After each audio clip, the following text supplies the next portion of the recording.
Ketika kerajaan membuat keputusan dan pada saat dan ketika mereka mengumumkan akan keperluan membuat satu lagi PKP, ya, Perintah Pergerakan Kawalan ini, ya, Perintah Kawalan Pergerakan ini atau MCOs, sekaligus ia adalah pernyataan ataupun penerimaan, ya, ataupun pengakuan bahawa seluruhnya yang telah dilakukan. Kita tidak kata mereka tidak buat kerja, ya. Persoalannya saya memandang kepada dan saya sangat insaf dan sedar apabila memerhatikan keperluan ini, keperluan meletakkan PKP ketiga lah kalau saya boleh istilahkan begitu, ya, di mana sekaligus memandang kepada frontliners, barisan-barisan hadapan seluruhnya, sama ada kesihatan dan sebagainya, mengingatkan mereka untuk terus, ya, dalam keadaan derita begini.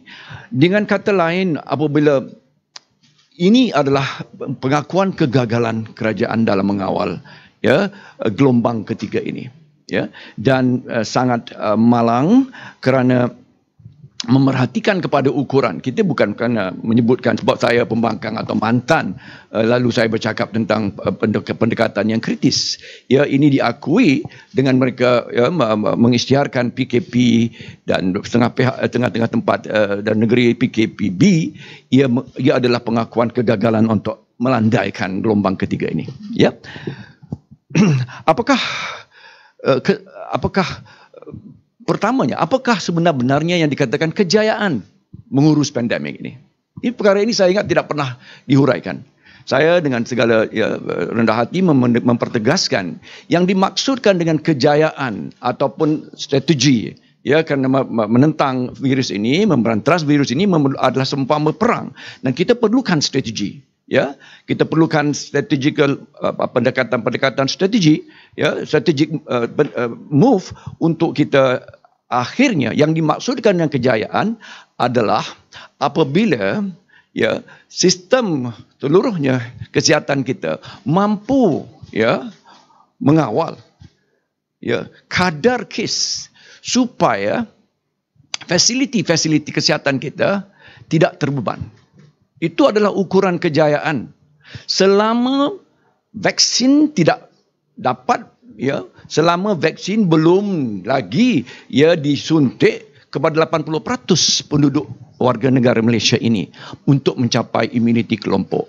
Jangan ada di kalangan sesiapa pun pihak, terutama dalam birokrasi dan teknokrat KKM atau mana-mana pihak yang mengandaikan bahawa kita boleh dapat turunkan, landaikan pada kes pada SAFAR. Itu adalah satu perkara yang mustahil. Dengan kata lain, selagi tidak kita mencapai imuniti kelompok, dengan kata lain, mungkin suku pertama tahun hadapan 2022 atau ada yang menyebutkan tahun ini, tergantung kepada sejauh mana akan dapat kita lakukan kadar imunisasi ini.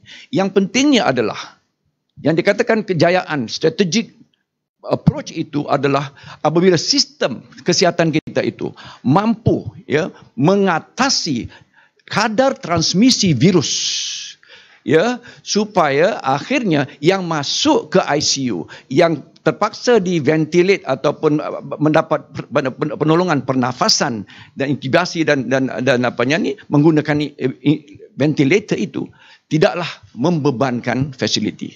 Itu adalah takrif kejayaan perang dalam virus ini.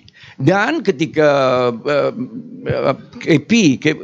Ketua Pengarah KKM mula menyebutkan bahawa mereka sudah cemas kerana 90% daripada fasiliti ICU, ya, saya memerhatikan kini kita ada 338 mereka dalam ICU dan 181 dalam on ventilators, ya, kita punya jumlah kematian yang semua sedia maklum sudah melepasi 1574, ya. Lalu pengakuan bahawa fasiliti kita sedang berdepan dengan satu beban yang mungkin saja akan tidak dapat ditanggung lagi. Itu tidak termasuk derita yang ditanggung oleh frontliners. Jadi saya ringkaskan bahawa apakah pendekatan strategik, ya, pendekatan untuk mengatasi dan mengelakkan daripada fasiliti terbeban. Itu persoalan besarnya. Dan kenapakah kita gagal?